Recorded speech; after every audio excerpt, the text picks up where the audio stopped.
그래서 선형대수에 대해서 먼저 얘기를 할 거고요. 선형대수 같은 경우에는 벡터와 행렬, 매트릭스를 가지고 숫자를 표현하고 그렇게 표현이 된 숫자를 가지고 어떠한 연산을 하는 수학의 한 분야라고 생각하면 돼요.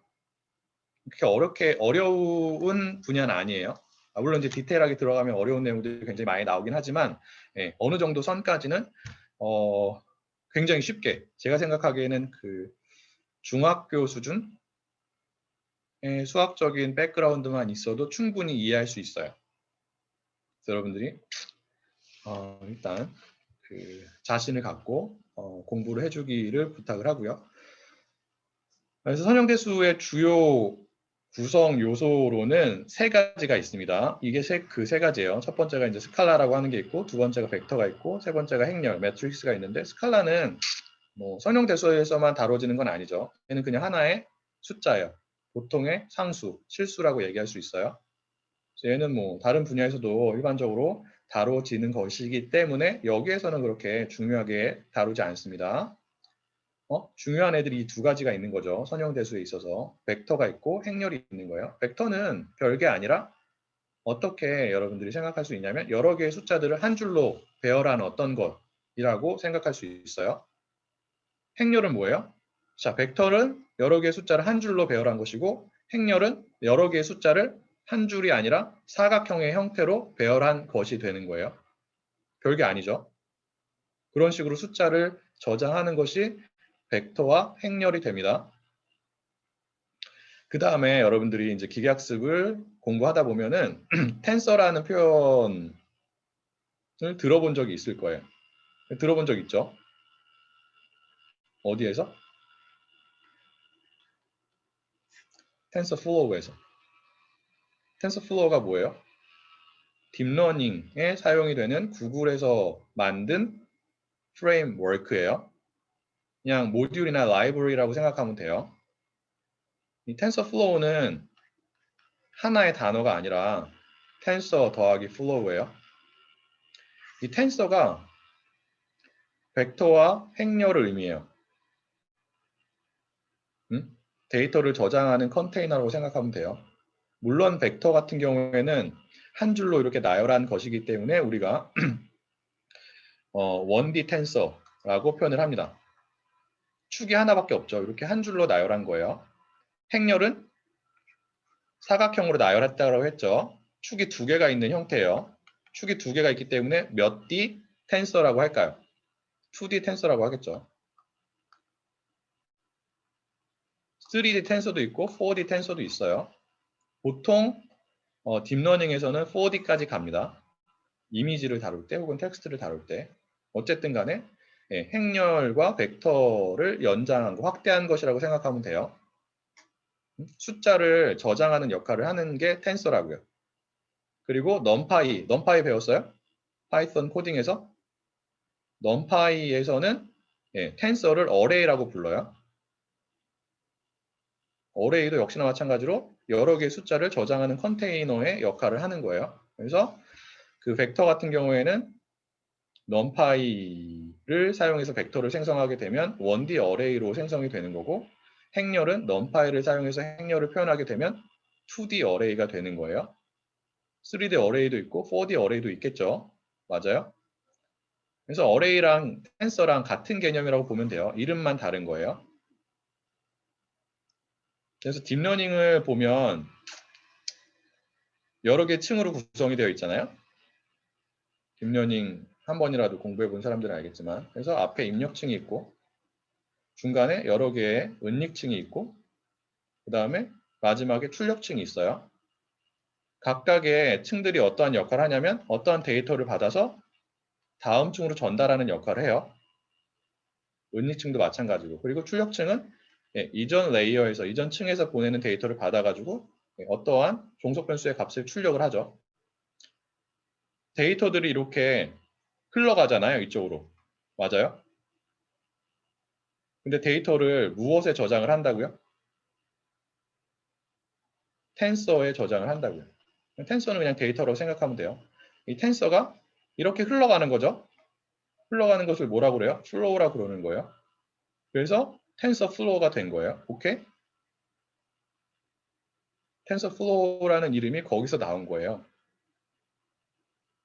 TensorFlow는 고유 명사긴 하지만 텐서라는 일반 명사와 flow라고 하는 일반 명사, 동사라고 생각할 수 있겠죠. 어쨌든 일반적인 단어를 합쳐가지고 만든 겁니다.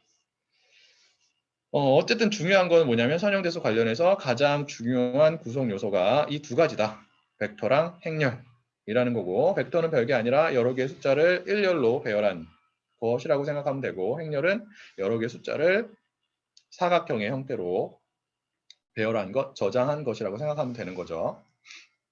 그래서 벡터부터 공부를 하도록 할게요. 자, 벡터는 다시 한번 얘기하지만 여러 개의 숫자를 한 줄로 배열한 것 혹은 한 줄로 저장한 것이라고 생각할 수 있어요. 그리고 숫자들을 가로로 나열을 하느냐 아니면 세로로 나열을 하느냐에 따라 가지고 벡터를 크게 두 가지로 구분을 합니다.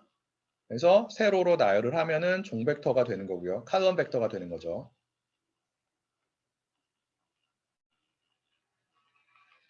그리고 숫자들을 가로로 나열하면 횡벡터, 로우 벡터가 되는 거예요. 여러분들이 보기에는 얘는 지금 횡벡터고 얘는 종벡터가 되죠. 여러분들이 보기에는 다른 벡터 같아 보이지만 얘네들은 동일한 벡터예요. 표현하는 방식만 다른 거예요. 동일한 벡터를 횡벡터로 표현하느냐 종벡터로 표현하느냐 얘는 중요하지 않아요. 똑같은 애예요. 표현 방식만 다른 거예요. 알겠어요? 그리고 일반적으로 우리가 벡터라고 하면 종벡터를 의미합니다. 크게 뭐 중요하진 않지만 일반적으로는 종벡터를 의미하는 거예요. 이렇게 세로로 숫자들을 나열을 한 종벡터라고 생각하면 돼요.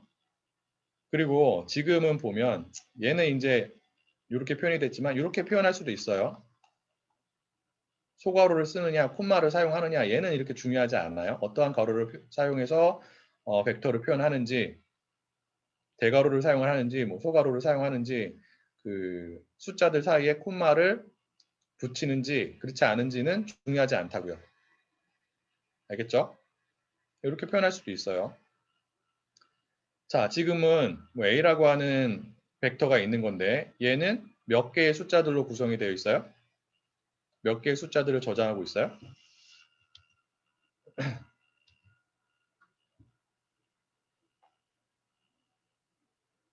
네, 3개죠. 이 각각의 숫자들을 무엇이라고 하냐면 벡터의 원소라고 불러요. 영어로는 element라고 하죠.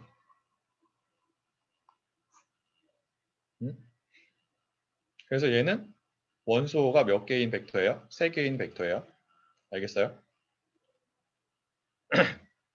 자, 이게 이제 벡터의 가장 기본적인 내용이 되는 거고 여러분들이 이제 데이터 분석을 할 때 벡터와 관련해서 무엇을 기억하는 게 중요하냐면 벡터의 기하학적인 의미. 이 기하학적인 의미는 별게 아니에요. 벡터가 갖는 공간상에서의 의미가 무엇인지를 말하는 게 이제 기하학적인 의미가 되는 거예요.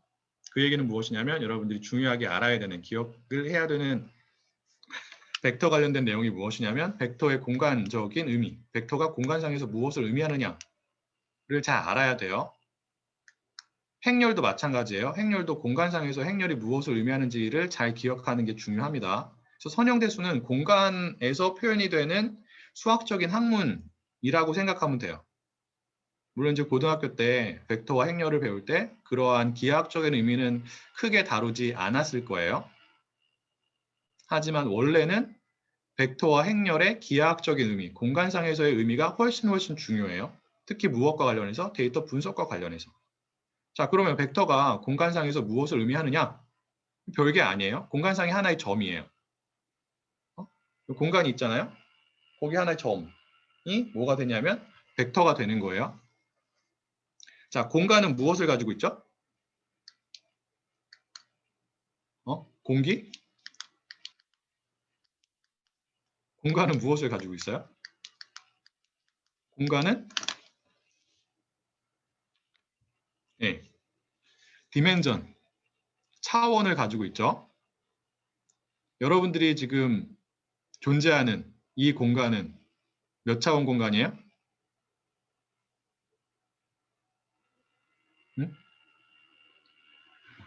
3차원 공간이죠. 물론 개인적으로 4차원 공간에 있는 사람이 있을 수도 있어요. 자, 3차원 공간 같은 경우에는 다르게 표현합시다. 그 공간이 갖는 차원이라고 하는 것은 어떻게 정의가 되냐면 서로 수직인 축이 몇 개이냐에 의해서 정의가 되는 거예요. 3차원 공간은 서로 수직인 축이 몇 개인 공간이에요? 3개인 공간인 거고 4차원은 서로 수직인 축이 4개인 공간이에요. 100차원이 존재할 수도 있고 1000차원이 존재할 수도 있고 10,000차원이 존재할 수도 있어요. 그러니까 몇 차원이 되든지와 상관없이 각각의 그 차원의 공간은 서로 수직인 축이 몇 개이냐에 따라서 구분이 되는 거예요. 그래서 n차원 같은 경우에는 서로 수직인 축이 n개 있는 공간을 우리가 n차원 공간이라고 합니다. 알겠죠? 그래서 다시 한번 얘기를 하면 벡터라고 하는 것은 특정한 차원의 공간에 존재하는 하나의 점이에요. 그럼 벡터가 존재하는 공간의 차원의 수는 무엇에 의해서 결정이 될까요? 그리고 여러분들이 생각해야 되는 거예요. 벡터가 특정한 차원의 공간에 존재하는 하나의 점인데 그 점이 존재하는 공간의 차원의 수는 어떻게 될까에 대해서 여러분들이 궁금해야 되는 거죠. 무엇에 의해서 결정이 될 거라고 여러분들이 생각이 들어요. 자, 벡터가 여러 개의 무엇을 가지고 있다고요? 숫자들을 갖고 있다고 얘기를 했죠. 그리고 각각의 숫자가 무엇이 되냐면 원소가 되는 거예요. 네, 몇 명의 학생들이 답변을 해줬는데 벡터가 존재하는 공간의 차원의 수는 무엇과 동일해요? 벡터가 갖는 원소의 수와 동일한 거예요. 그래서 원소의 수가 2개면 해당 벡터는 몇 차원 공간의 하나의 점이 되는 거예요? 2차원 공간이고 원소의 수가 3개면 3차원 공간 이렇게 되는 거예요. 알겠죠?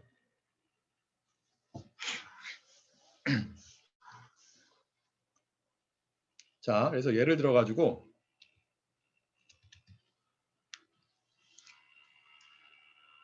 A라는 벡터를 1,2라고 표현을 할게요. 자, 얘는 원소가 몇 개예요? 2개죠. 첫 번째 원소가 1이고 두 번째 원소가 2예요. 얘는 몇 차원 공간에 존재하는 하나의 점이라고요? 2차원 공간에 존재하는 하나의 점이에요. 2차원 공간은 서로 수직인 축이 몇 개 있는 공간이에요? 2개 있는 공간이죠. 그래서 이렇게 그릴 수 있어요. 가로가 1차원 축이 됩니다. 여기가 2차원 축이 돼요. 그리고 이 첫 번째 원소가 몇 차원 축에 대한 값이 되는 거예요? 첫 번째 원소가 1차원 축에 대한 값이 되는 거예요. 즉 원점으로부터 얼마만큼 떨어져 있는 것을 의미하는 거예요. 1만큼 떨어져 있는 것을 의미하는 거고 얘는 당연히 2차원 축에 대한 값을 의미하겠죠. 즉 원점으로부터 2차원 축으로 이만큼 떨어져 있다는 것을 의미하는 거예요. 자, 그러면 이 2차원 공간상에서 A가 이 원소의 값들에 의해서 특정한 위치를 갖겠죠. 어떻게 되는 거예요? 1차원 축으로 1만큼 떨어져 있고 2차원 축으로 이만큼 떨어져 있는 거예요. 이렇게. 여기에 A가 존재해요. 이게 뭐예요? A의 구체적인 위치예요. 자, 보세요. 벡터는 특정한 차원의 공간에 존재하는 하나의 점인데 그 벡터가 해당 공간에서 갖는 특정한 구체적인 위치가 있는 거예요. 맞아요? 위치가 무엇에 의해서 결정이 된다고요?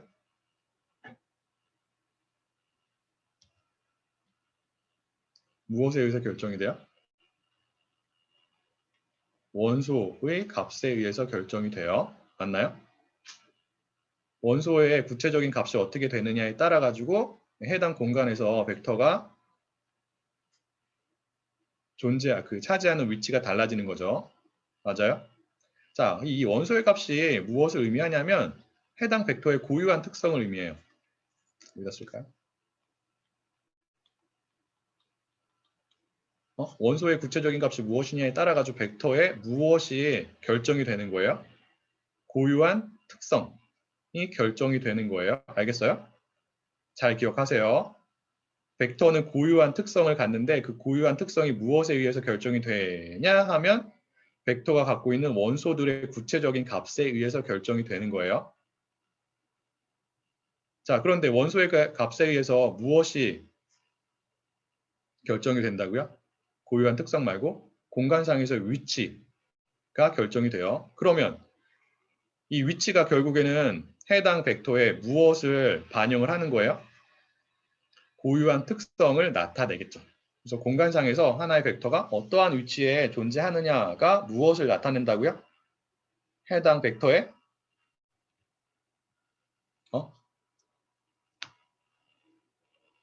어떠한 위치에 존재하느냐가 해당 벡터에 무엇을 의미하는 거예요? 무엇을 반영하는 거예요? 고유한 특성을 반영을 하는 거예요. 알겠어요? 자, 그러면 여러 개의 서로 다른 벡터가 있다라고 가정을 할 때 어떠한 벡터들이 고유한 특성이 더 유사할까요?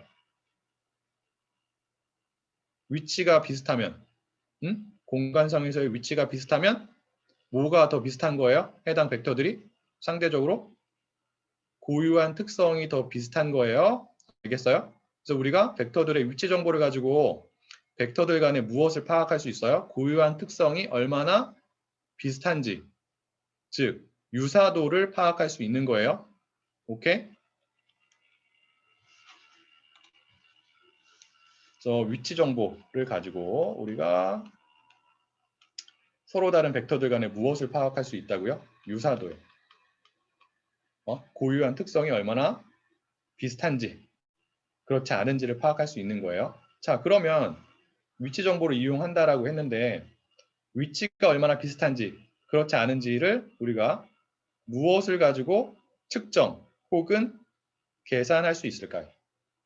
공간상에서 서로 다른 두 개의 벡터가 있을 때 위치가 얼마나 비슷한지 그렇지 않은지를 무엇을 가지고 무엇을 계산하면 우리가 파악할 수 있을까요? 네, 거리죠. 거리예요. 오케이?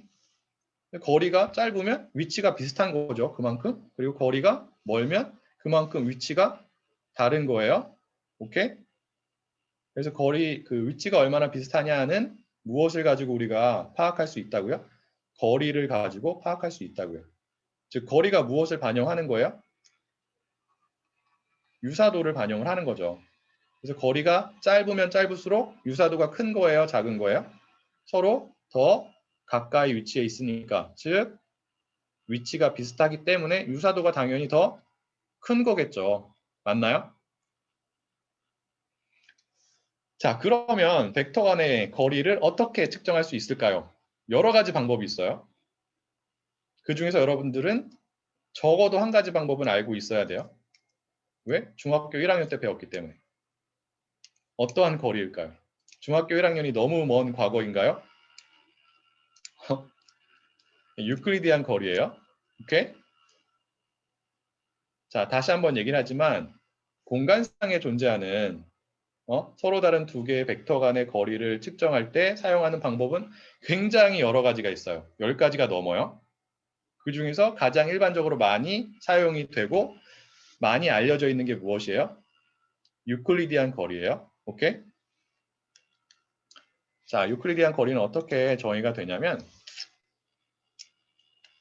x라고 하는 벡터가 x1, x2, y라고 하는 벡터가 y1, y2라고 하는 경우에 자, 얘네들은 모두 몇 차원 공간에 존재하는 점들이에요? 2차원 공간에 존재하는 점들이죠. 왜? 원소가 두 개밖에 없기 때문에 그래요. 자, x랑 y의 유클리디안 거리를 이렇게 표현을 합니다. 이렇게 표현하는 경우도 있어요. 버티칼 바를 두 개를 사용해서 크게 중요하지 않아요. 하나를 쓰든 두 개를 쓰든. 얘는 어떻게 정의가 되냐면 같은 자리에 있는 원소끼리 빼서 제곱을 해가지고 더하고 그거에 루트를 씌우는 거예요. 그래서 첫 번째 자리에 있는 원소끼리 빼죠. 그리고 두 번째 자리에 있는 원소끼리 빼요. 제곱을 해서 더한 거예요. 이렇게 된 거예요. 이게 뭐라고요? 유클리디안 거리가 된다고요. 일반적으로 우리가 어떻게 정의할 수 있냐면 k 차원에 존재하는 벡터들에 대해서 이렇게 표현이 되겠죠.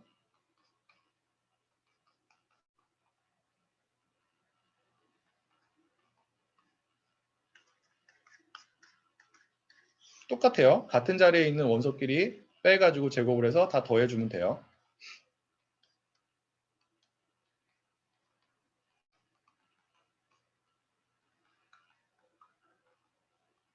이렇게 정의가 되는 거죠. 이게 유클리디안 거리예요. 그래서 이 유클리디안 거리가 짧으면 짧을수록 서로 다른 두 벡터 간의 유사도가 크다고요? 작다고요? 유사도가 크다고요? 네. 너무 쉽나요? 일단 여기부터 시작을 해야 돼요. 쉬워도. 자신감이 생기죠. 이쯤이야 하는 생각이 들 것이라고 희망을 해봅니다.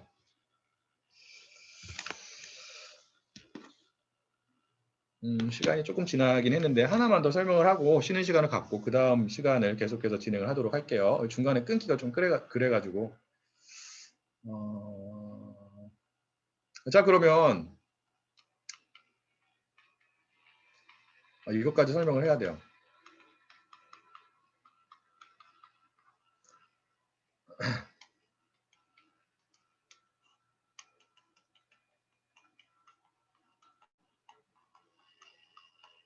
이죠?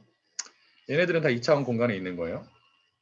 여기 x가 있고 여기 y가 있어요.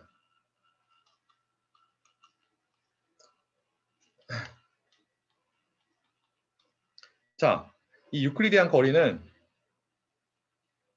이 두 점 사이에 어떠한 거리예요? 어떠한 거리예요? 직선 거리예요. 오케이?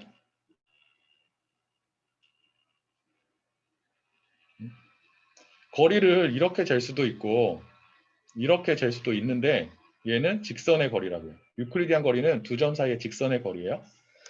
자, 우리가 얘를 재야 되죠. 이건 이제 지우고 얘를 재려면 어떻게 하냐면 직각삼각형을 이렇게 만들어요.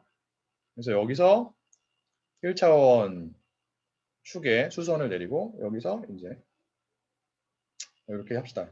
직각삼각형을 만들어요. 이거 직각이죠. 그래서 A 이거 빼고 일단 빼고 B, C 이렇게 표현할 수 있어요. A를 뭐라 그래요? 밑변, B를 높이, C를 빗변이라고 하죠. 자, A, B, C 간에는 어떠한 관계가 존재하죠? 어떠한 정리에 따르면 중학교 1학년 때 배웠죠. 해당 정리를 피타고라스 정리를 배웠어요. 이것을 알기 위해서 피타고라스 정리를 배운 거예요. 중학교 1학년 때. 피타고라스 정리를 왜 배우나 했겠죠. 시험을 잘 보기 위해서 배운 게 아니라 요거를 이해하기 위해서 배운 거예요. 자, 피타고라스의 정리에 의하면 a제곱 플러스 b의 제곱은 뭐예요? c의 제곱이죠. 우리가 알고자 하는 게 뭐예요? c죠. 그래서 양변에 루트를 씌워요. c는 루트 a제곱 플러스 b의 제곱이 되죠. 맞아요? 그럼 a의 길이가 어떻게 돼요? 여기서 이렇게 1차원축으로 수선을 내리면 여기가 얼마예요? 여기가 y의 첫 번째 원소의 값이 되는 거죠. 1차원 축에 대한 값이 되는 거예요. 여기가 y1이 되는 거고 여기는 x의 첫 번째 원소의 값, 1차원 축에 대한 값이 되는 거예요. x1. 자, 그러면 여기가 뭐가 돼요? a가 되죠. 여기 어떻게 구해요? y1 빼기 x1이에요. 오케이? y1이 3이고 x1이 1이면 y1 빼기 x1이 얼마가 돼요? 2가 되는 거예요. 여기가. 자, 그래서 a가 y1 빼기 x1이 되는 거고요. 자, 그리고 b를 구하기 위해서 역시나 마찬가지로 이쪽에 이렇게 수선을 내립니다. 이게 뭐가 되는 거예요? b가 되는 거죠. 여기는 얼마가 돼요? y의 두 번째 원소의 값, y2가 되는 거고 여기는 역시나 마찬가지로 x의 두 번째 원소의 값, x2가 되는 거죠. 그래서 이 길이는 b는 y2 빼기 x2가 돼요. 맞나요? 얘네들을 어디에 대입하면 돼요? 여기에 대입하면 되죠. 그럼 뭐가 나와요? 얘가 나오는 거예요.